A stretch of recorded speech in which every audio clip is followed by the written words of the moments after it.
Welcome to Pindar Poetry. We hope you learned something new. In this video, I will explain how to make melatonin more effective easy guide.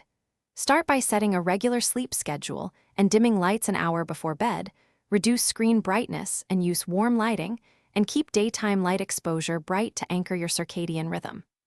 Avoid alcohol and heavy meals near bedtime, and consider low doses like 0.5 mg to 3 mg to mimic natural melatonin signals. To get consistent results, pair melatonin with reliable sleep habits and environmental cues.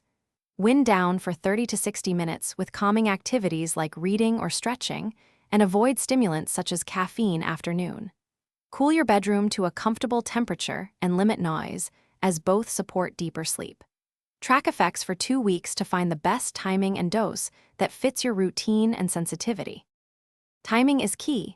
Aim for 30 to 60 minutes before lights out and choose the smallest effective dose to reduce side effects. If you travel across time zones, short-term melatonin at local bedtime helps reset your clock. For shift work, use strategic timing on days surrounding schedule changes. Always observe how you feel the next day and reduce the dose if you experience lingering sleepiness or vivid dreams. Thanks for watching. Consider subscribing if we helped you.